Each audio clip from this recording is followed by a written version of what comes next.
Ok, lo que vamos a empezar el día de hoy es lo que llamamos la programación orientada a objetos compactos.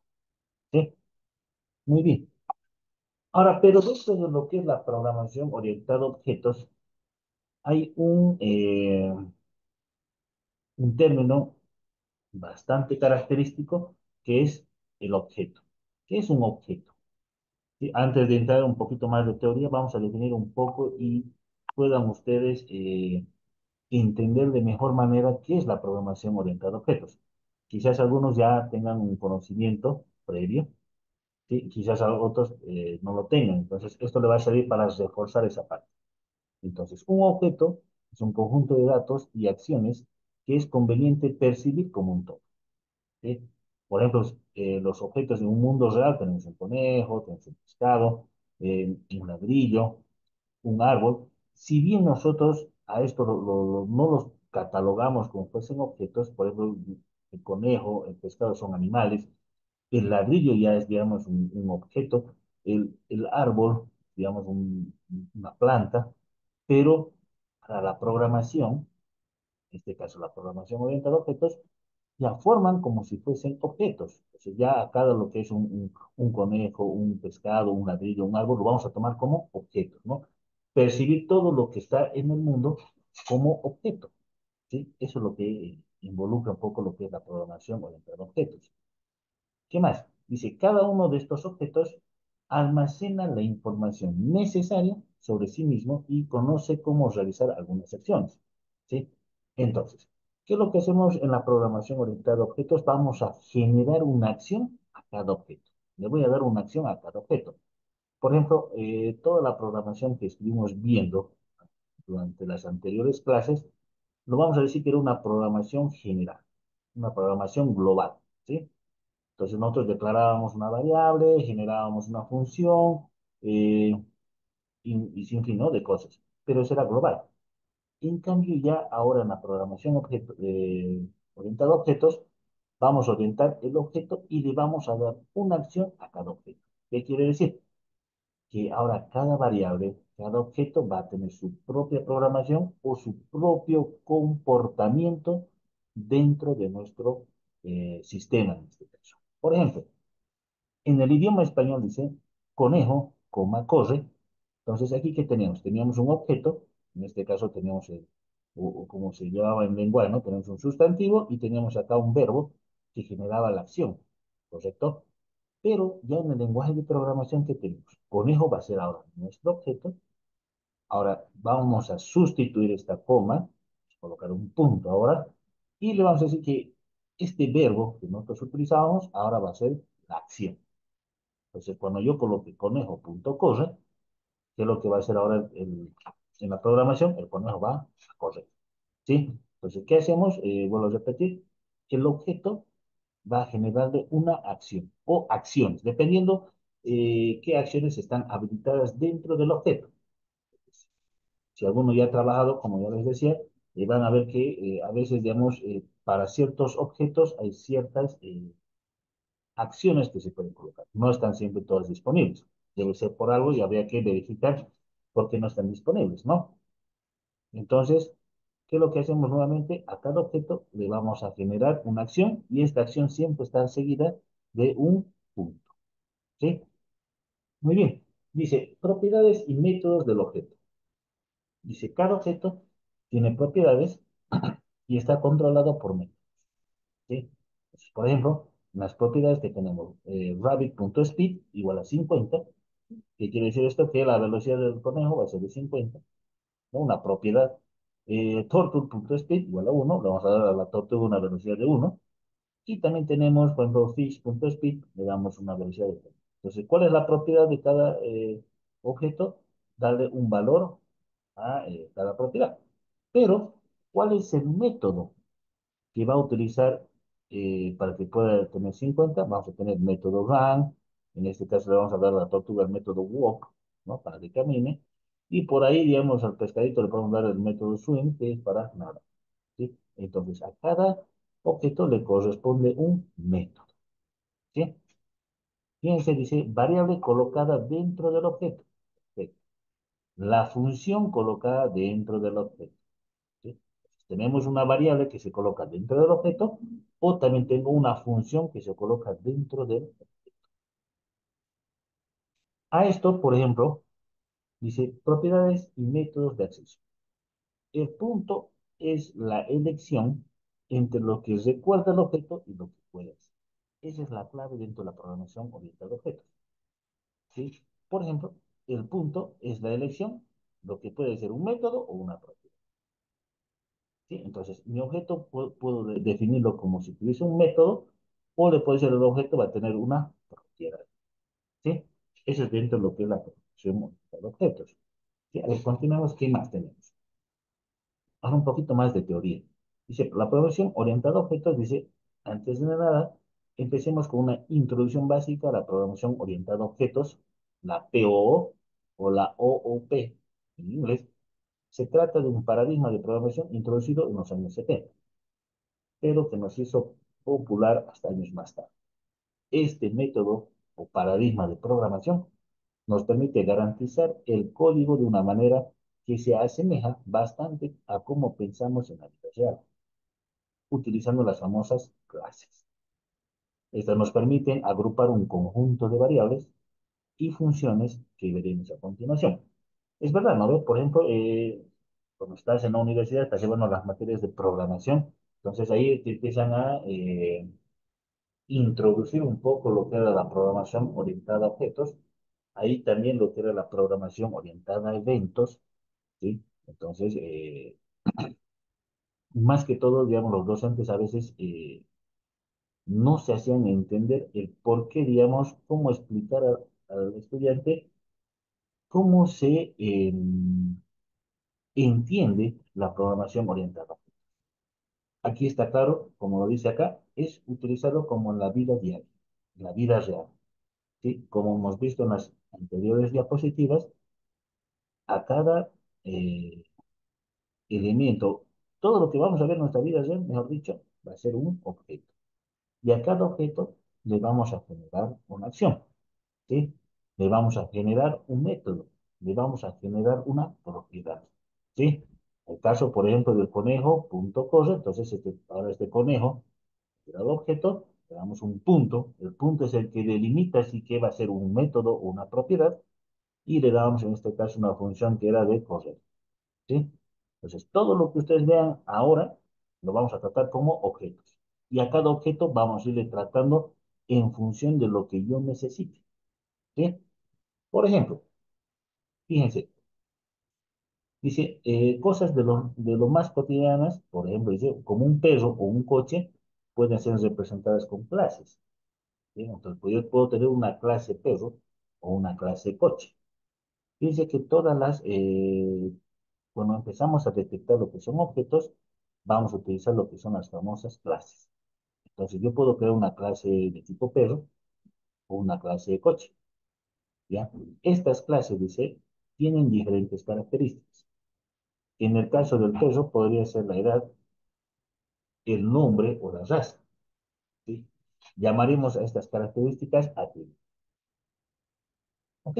Entonces, puedo crear una clase, obviamente la clase perro. Ahora, ¿qué característica tiene esta clase de perro? Bueno, puede ser que, como dice ahí, la edad, el nombre, la raza, ¿sí? El tamaño, ¿no?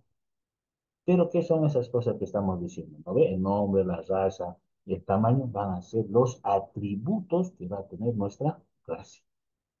¿Sí? Vamos a verlo. Dice, por otro lado, dice, las clases tienen un conjunto de funcionalidades o cosas que pueden hacer. En el caso del perro, podría ser andar o ladrar. Eso es lo que puede hacer la clase. A ver, puede haber una clase que le diga que anda. Puede haber una clase que diga que ladra. Llamaremos a estas funcionalidades. Por último, puede existir diferentes tipos de perro, ¿no? Podemos tener uno que se llama Toby o el del vecino que se llama Laika. ¿Sí? Entonces, ¿qué podemos diferenciar ahí de esta clase perro? Que pueden ser diferentes, ¿no ve? Luego dice, llamaremos a estos diferentes tipos de perro objetos, porque ahora ya el perro ya no va a ser un animal en la programación, sino un objeto, es decir, el concepto abstracto de perro es la clase, pero Toby o cualquier otro perro particular será el objeto, ¿correcto? ¿Cuál es el objeto acá? Va a ser el perro, ¿sí? No nos interesa si el perro se llama Tobis o se llama Laika o se llama Firulais, no importa, ¿sí? Pero dice que en este caso va a ser un objeto particular, ya va a ser el nombre, ¿sí? La clase se llama perro, pero el objeto se va a llamar el nombre del perro, ¿no? Firulais, Tobis, Laika, ¿sí? Muy bien, continuamos. La programación, dice, orientada a objetos, está basada en seis principios o pilares básicos. Herencia, cohesión, abstracción, polimorfismo, acoplamiento e encapsulamiento. ¿Sí? Estos son los seis principios que tienen la programación orientada a objetos. ¿Sí? Seguramente esto ya los vieron los que ya tienen un conocimiento previo. ¿Sí? Pero estos son los que más se utilizan. Hay algunos que quizás ya en la universidad ya cuando empiezan ya a hacer estudios un poco más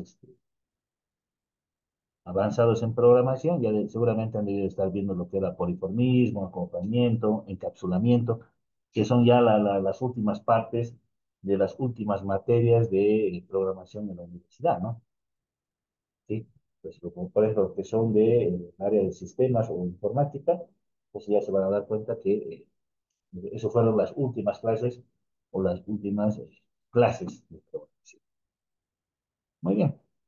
Ahora vamos a, antes de volver al ejemplo del perro, porque eso lo vamos a definir como una clase, ¿cómo lo vamos a armar la clase? Hay que ver esta partecita. Dice.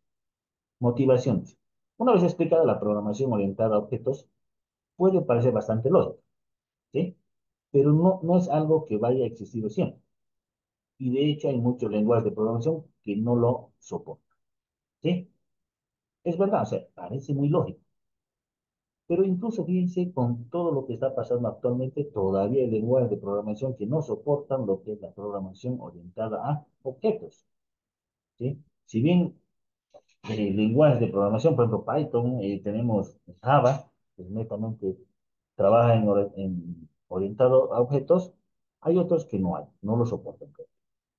Dice, ¿en qué parte surgió eh, debido a la creciente complejidad a la que los programadores se iban enfrentando conforme pasaban los años? Es verdad. O sea, cada vez que nosotros como programadores ¿sí? Empiezas a desarrollar una solución para una empresa o cual sea, digamos, el proyecto que estés trabajando, siempre hay eh, un pequeño problema que a veces no lo podemos resolver y, bueno, obviamente necesitamos la herramienta para hacerlo y, como se dice, a veces nos complicamos más por generar la solución.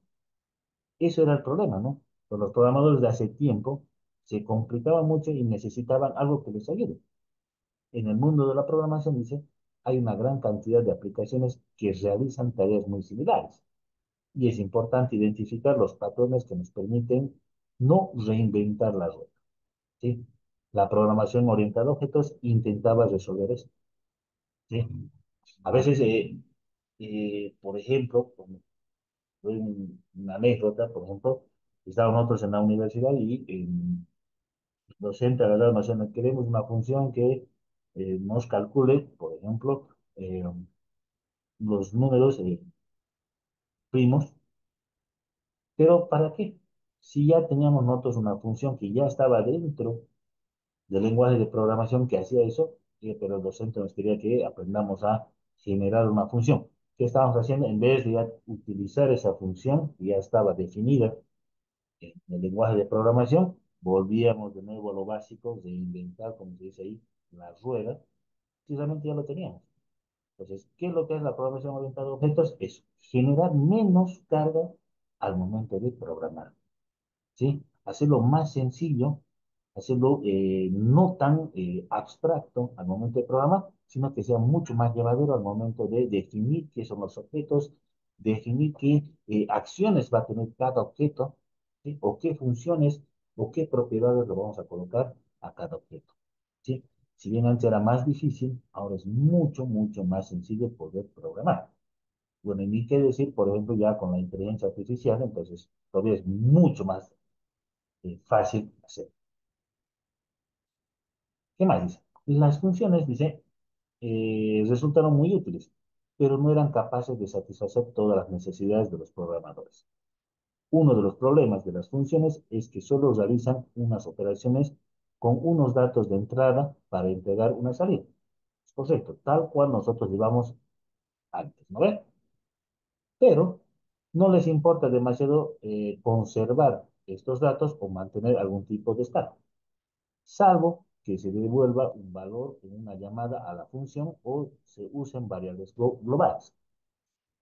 Todo lo que pasa dentro de la función queda olvidado. Y esto en muchos casos es un problema. Si se acuerdan ustedes, una función fue definida como un subprograma, ¿no ve?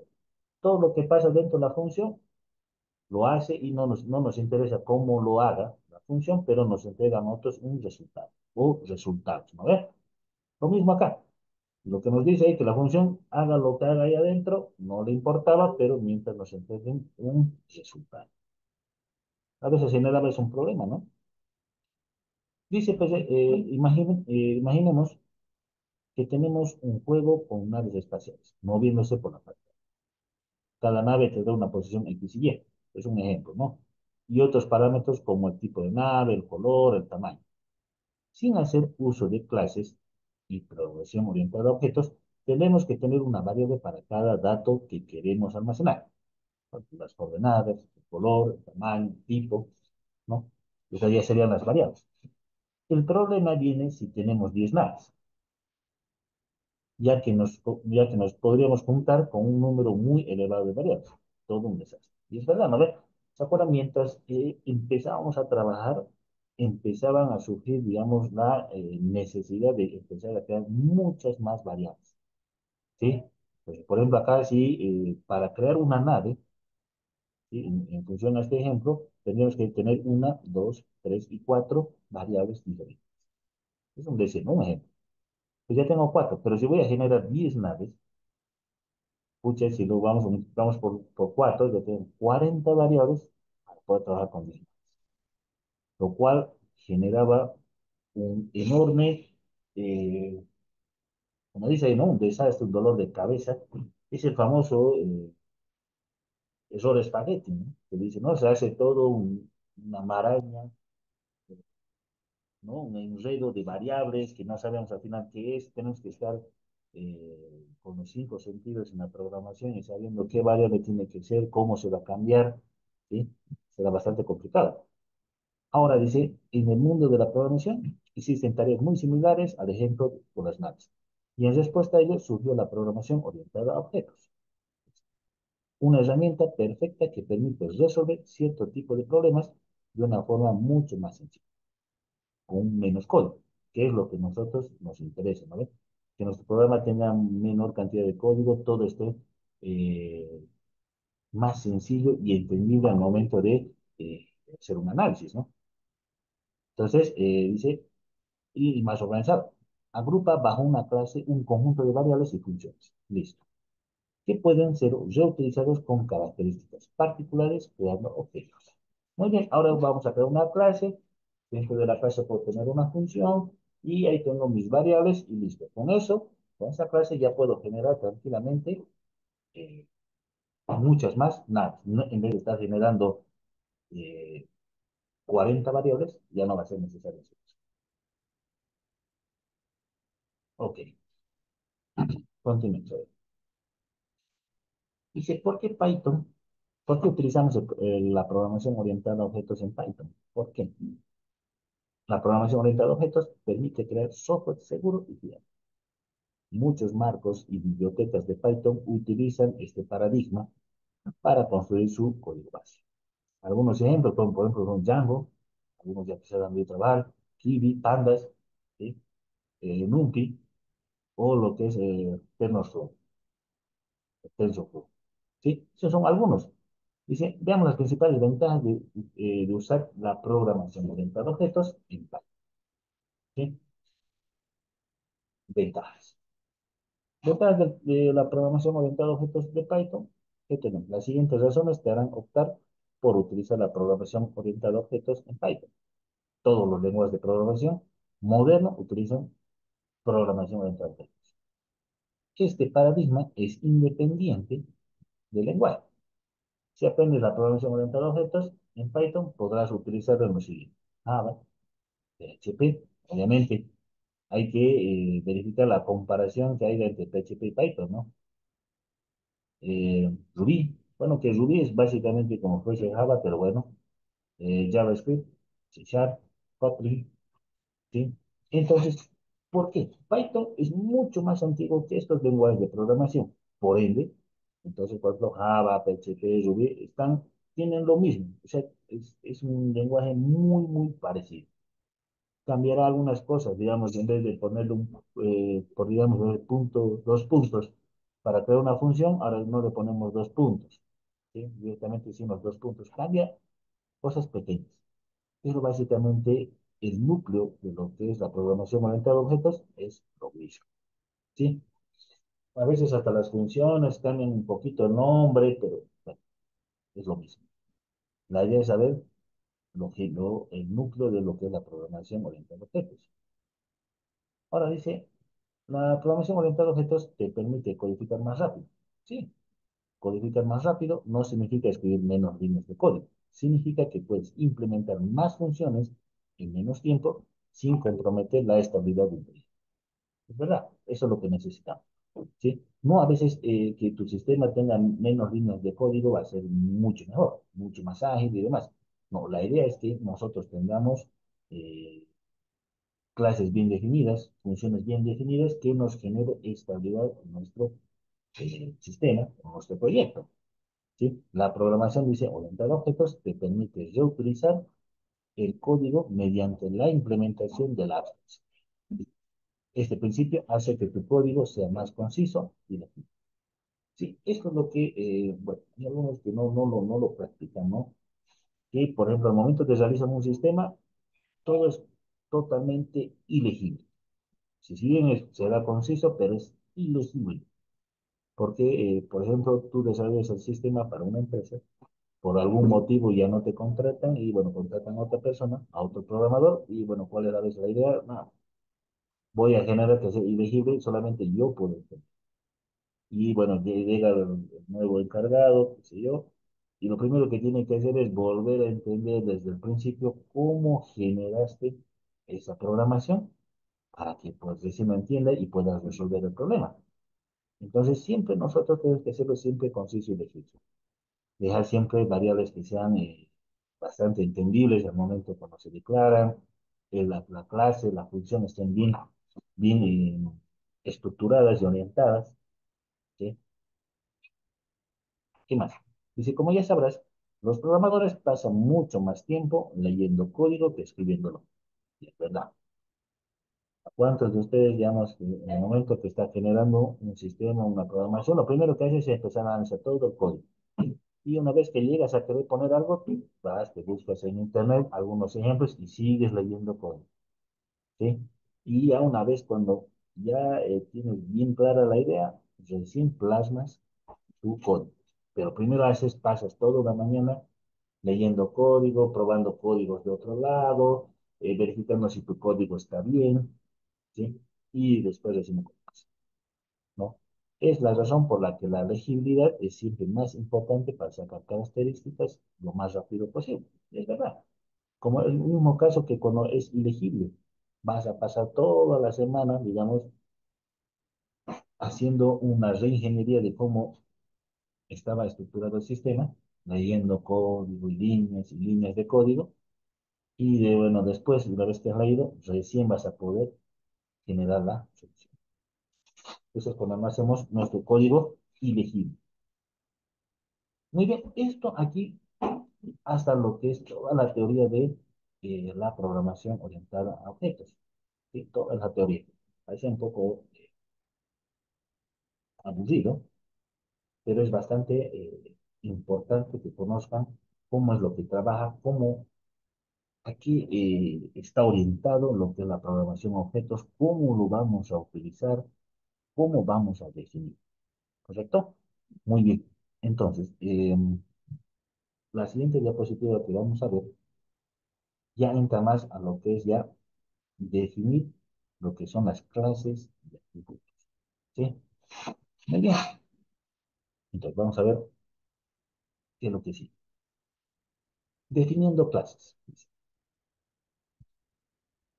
Vista ya la parte teórica, ya no lo hemos visto, dice, vamos a ver cómo podemos hacer el uso de la programación orientada a objetos en Python. Lo primero es crear una clase.